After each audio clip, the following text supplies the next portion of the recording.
Hello everyone, welcome to all of you SKM YouTube channel.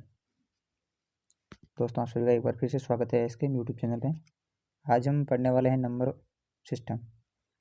हमने पिछली दो क्लासों में काफ़ी कवर किए क्वेश्चन, और आज कुछ और इम्पोर्टेंट क्वेश्चन हैं वो पढ़ने वाले हैं।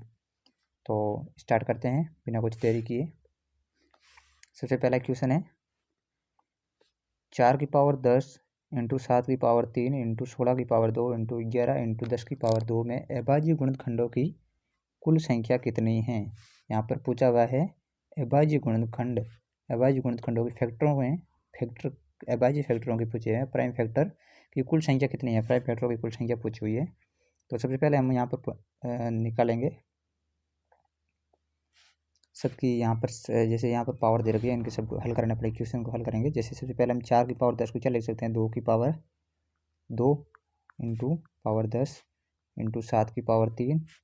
ये 16 को क्या लिख सकते हैं, 4 की पावर 4, 16 को की पावर 2 इंटू 11 इंटू 10 की पावर 10 को क्या लिख सकते हैं, 2 इंटू 5 की पावर 2। तो जैसे हम यहाँ पर 2 की पावर है उनको एक साथ लिख देंगे, और फिर अलग अलग पावर है उनको लिख देंगे। यहाँ 2 की पावर कितने हो गई, 20, 7 की पावर 3 इंटू 4 की पावर कितने हो गई, सॉरी यहाँ पर 2 की पावर 4 होगी, 16 है 2 की पावर 4, तो यहाँ पर क्या हो जाएगी, 2 की पावर 8। थोड़ा क्लियर कर देता हूँ। यहाँ 2 की पावर 4 होगी, तो यहाँ पे 2 की पावर 8 इंटू यहाँ पर 11 की पावर 1 इंटू यहाँ पर हो जाएगी 2 की पावर 2 इंटू 5 की पावर भी 2। तो हम टोटल करेंगे, यहाँ पर 2 की पावर 20 है, और 2 की पावर यहाँ पर 2 की पावर 8 है, यहाँ पर 2 की पावर 2 है, तो टोटल हो जाएगी 20 और 8 28 और 2 30। 2 की पावर कितनी हो गई, 30 इंटू यहाँ हो गई 7 की पावर 3, फिर हो गई 11 की पावर 1, और फिर हो गई 5 की पावर 2। यहाँ पर प्राइम फैक्टरों की कुल संख्या पूछी है, तो हम कुल जितनी भी पावर उनको टोटल कर लेंगे। तो ये हो जाएगी 30 प्लस 3 प्लस 11 की पावर 1 है, फिर 5 की पावर 2 है। यहाँ पर टोटल 30 और 3 33, 1 34, 34 और 2 36, टोटल प्राइम फैक्टर कितने हो जाएंगे यहाँ पर 36। तो option is third correct answer हो जाएगा। नेक्स्ट क्वेश्चन करते हैं। अंक 6, 1, 4, 2 एवं 5 से बनने वाली सबसे छोटी व सबसे बड़ी 5 अंकों की कुल संख्याओं का योग कितना है। 5 अंकों की इन 5 अंकों से बनने वाली 5 अंकों की सबसे बड़ी और 5 अंकों की सबसे छोटी संख्याओं का यहाँ पर योग निकालना है।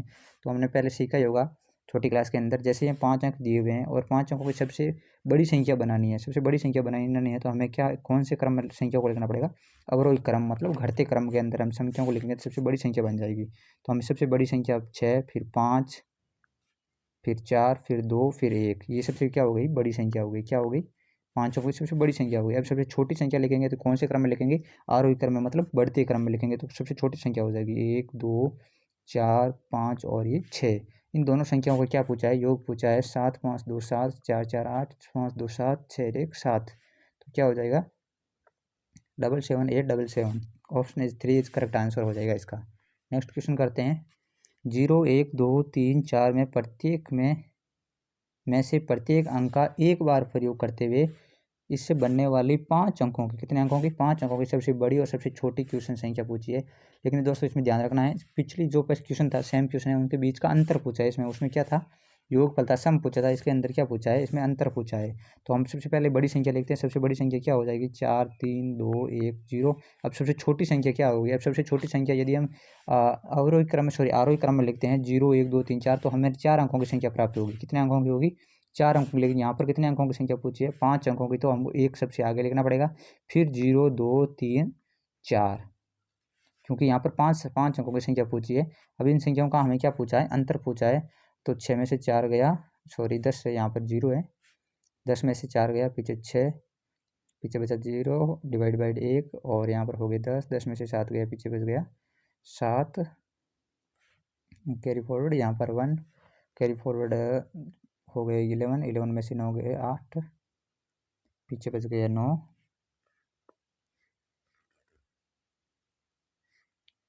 2, 3। तो ऑप्शन करेक्ट आंसर कौन सा हो जाएगा, 32,976, 32,976। कौन सा आंसर है, question sorry option number 1 is correct answer हो जाएगा। नेक्स्ट क्वेश्चन करते हैं।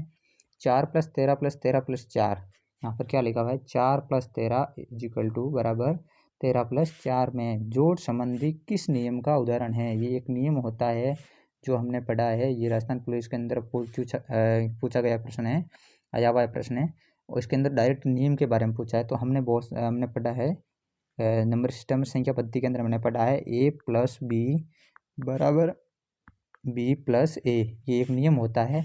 ये किसका नियम है, ये क्रम विनिमय नियम होता है। तो यहाँ पर क्या है, एक का मान कितना है 4 और b का मान 13, तो 4 + 13 = 13 + 4। ए के अंदर यदि a के अंदर b जोड़ रहे हैं तो बराबर b के अंदर 1 जोड़ो, उसका मान क्या होगा, बराबर होगा। ये कौन सा नियम है, ये क्रम विनिमय नियम है। और भी नियम सबके बारे में हम पूछेंगे। नेक्स्ट क्वेश्चन है 7 + -13 7 + कोष्टक -13 = -13 कोष्टक + 7 के जोड़ के किस नियम को बतलाता है। ये सेम क्वेश्चन है जो पिछला हमने किया।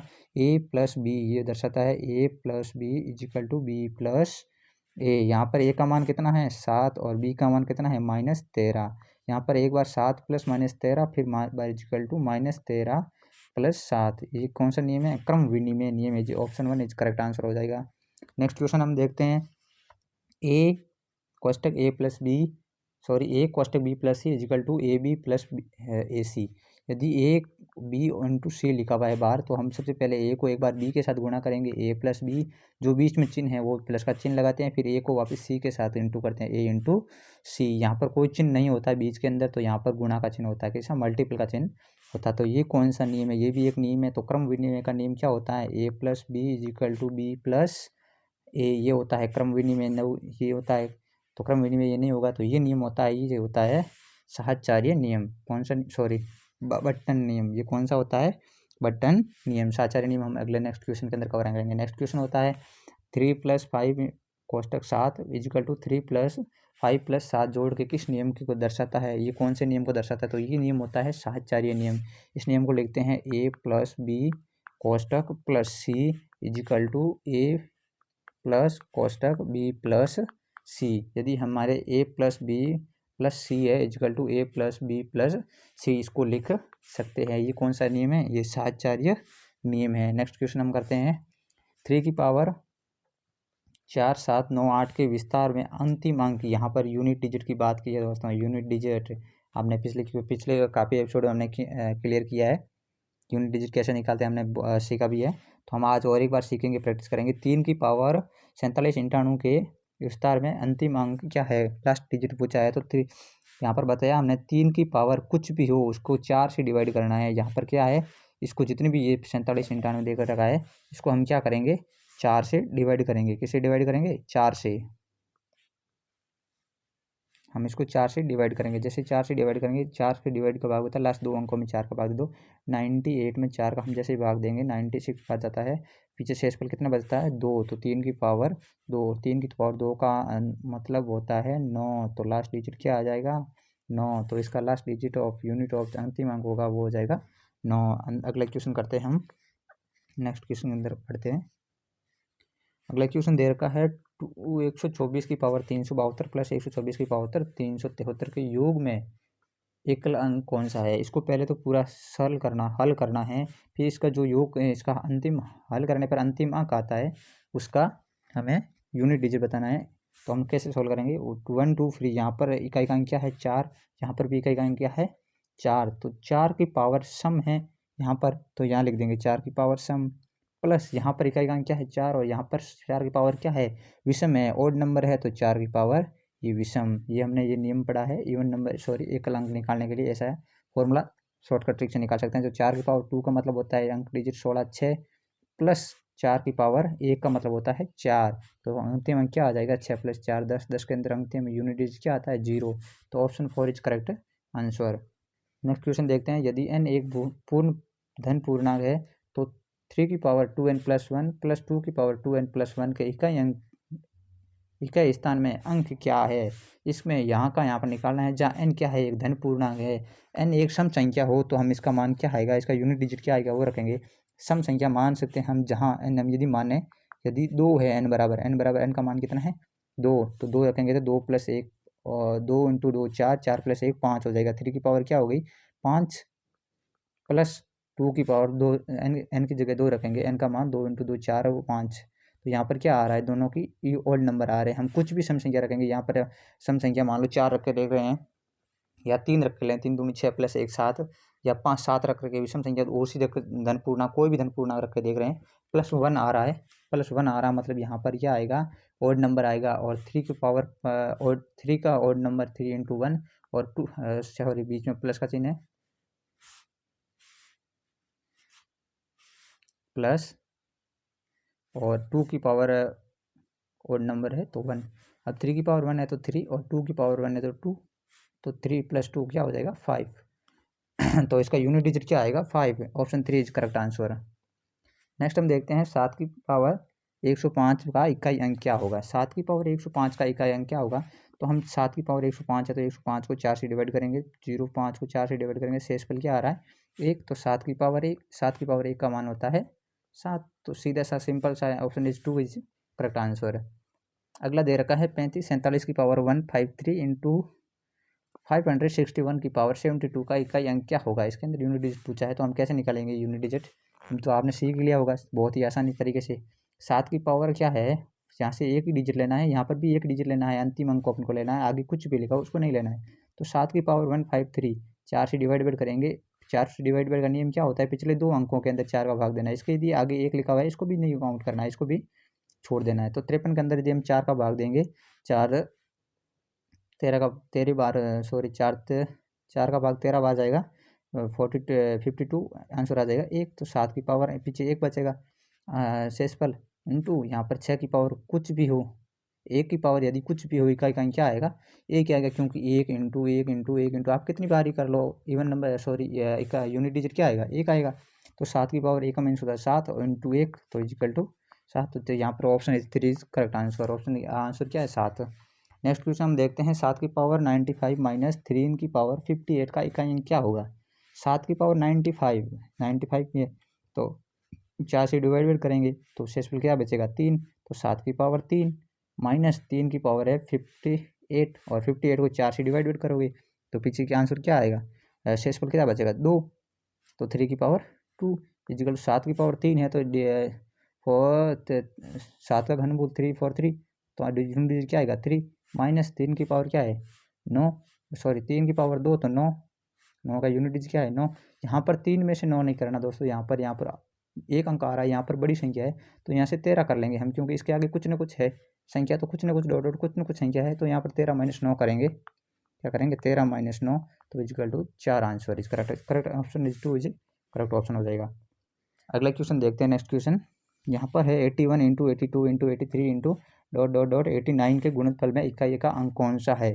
दोस्तों यहाँ पर आपको एक चीज़ ध्यान रखनी है, यहाँ पर जैसे या तो एक तो सीधे सा आया सबको गुणा कर लो एक एक अंक को, और या फिर हम ऐसे निकाल सकते हैं कि इसके अंदर 82 आ रहा है, 82 के अंदर इकाई का अंक क्या है 2, और यहाँ पर बीच में क्या आएगा 82 के 83 के बाद 84, इसी क्या आएगा 80, 85 भी इसके अंदर है, तो 85 के अंदर यूनिट डिजिट क्या है 5, तो 2 को 5 से गुणा करने पर क्या आएगा 10, 10 के अंदर यूनिट डिजिट क्या है 0। फिर आगे चाहे किसी से गुणा कर लो, 1 से कर लो, 3 से कर लो, 9 से कर लो, किसी से भी आगे डिवाइड करोगे मल्टीपल करोगे तो यूनिट डिजिट क्या आएगा लास्ट 0, तो इसका 1 ऑफ इज करेक्ट आंसर हो जाएगा। नेक्स्ट क्वेश्चन देखते हैं 999 से 4000 के मध्य ऐसे कितने धन पूर्णांक है जो अंकों 0 1 2 3 और 4 से बनाए जा सकते हैं यदि अंकों की पुनरावृत्ति भी की जा सके। ये बेस्ट क्वेश्चन है, थोड़ा हाई लेवल का क्वेश्चन आ रखा, कैट के अंदर पूछा गया क्वेश्चन है, तो ऐसे क्वेश्चन भी आ सकते हैं क्योंकि ये 10th पास के अकॉर्डिंग ही आता है नंबर सिस्टम के अंदर, तो ऐसे प्रश्न पूछ सकते हैं, नॉर्मली प्रश्न है क्योंकि इसके अंदर ज़्यादा कैलकुलेशन नहीं है, नॉर्मल कैलकुलेशन के अंदर निकल जाता है, और टाइम भी हमारे पेपर के अंदर 1.5 घंटा दे रखा है, तो ऐसे प्रश्न तो आ ही सकते हैं, ऐसे प्रश्न तो बनते हैं, और ऐसे प्रश्न अपन को पढ़ के जाने जरूरी है। 999 से 4000 के मध्य ऐसे कितने धन पूर्णांक है, इस प्रश्न को आराम ध्यान से समझना है। 999 से 4000 के मध्य ऐसे कितने पूर्णांक है जो 0 1 2 3 और 4 से बनाए जा सकते हैं। तो सबसे पहले तो हम देखेंगे यहाँ पर 999 से पूछे तो अगला क्या हो जाएगा, सबसे छोटा पूर्णांक क्या हो जाएगा 1000, और सबसे बड़ा क्या हो जाएगा 4000, सबसे बड़ा पूर्णांक क्या है 4000। तो 4000 के अलावा देखें तो 4000 से आगे पूर्णांक क्या बनेगा 3999 ये बनेगा। इसके अंदर यहाँ पर क्या है इकाई सॉरी यहाँ 1000 वाला अंक है, इकाई दहाई सैकड़ा हज़ार, हज़ार का पद है, यहाँ पर या तो 1 हो सकता है या 3 हो सकता है इस 4000 के अलावा। इस 4000 को एक बार हम छोड़ देते हैं, 4000 प्लस 1 कर लेंगे हम। 4000 के अलावा 1000 से लेकर 399 तक ये हम 4 संख्याओं की संख्या बनाएंगे। क्या बनाएंगे? इतने बीच में 4 अंकों की संख्या बनाएंगे। तो हम यहाँ पर लेंगे 1000 के बाद यहाँ पर इकाई का अंक। इकाई का अंक क्या ले सकते हैं? 1 या 3। क्या ले सकते हैं? 1 या 3। तो इसमें से कितने अंक है? यहाँ पर 0 नहीं ले सकते हैं। 1 2 3 3 अंक है यहाँ पर, जो हम दाएँ इस 1000 के अंक पर ले सकते हैं। तो यहाँ पर 3 अंक आ गए। कितने आ गए? 3 इंटू यहाँ सैकड़ा। सैकड़ा के अंक पर क्या क्या लिख सकते हैं? पाँचों के पाँचों अंक लिख सकते हैं सैकड़ा के अंक पर 5। और दाई के अंक पर भी 5 अंक, पाँचों के पाँचों लिख सकते हैं। और इकाई के अंक पर भी पाँचों के पाँचों अंक ये लिख सकते हैं। तो हम इसको मल्टीपल कर लेंगे। 5 इंटू 5 25, 25 इंटू 5 125, 125 इंटू 5 375। कितने हो गए? 375। और एक संख्या कौन सी बच गई हमारी? 4000। तो प्लस एक ये 4000 वाली संख्या। तो टोटल संख्या कितनी हो गई? 376। Option is 4 is correct answer हमारा हो जाएगा। नेक्स्ट क्वेश्चन देखते हैं। कथन ए, शून्य एक पूर्ण संख्या है। शून्य क्या है? एक पूर्ण संख्या होती है। सही है। सेकंड दूसरा कथन देखते हैं। कारक आर वाला कथन देखते हैं। प्रत्येक पूर्णांक एक पूर्ण संख्या होता है। दोस्तों आपको बताइए, प्रत्येक पूर्णांक एक पूर्ण संख्या होता है। पूर्ण संख्या क्या होती है? पूर्ण संख्या होती है 0 1 2 3 ... और पूर्णांक संख्या क्या होती है? कोई भी वह संख्या जो ऋणात्मक और धनात्मक चिन्ह को दर्शाती है उसे पूर्णांक संख्या का समुच्चय कहते हैं। तो पूर्णांक संख्या का समुच्चय कौन सा होता है? जैसे -3 -2 1 3 5 7 -6, ये सारी क्या है?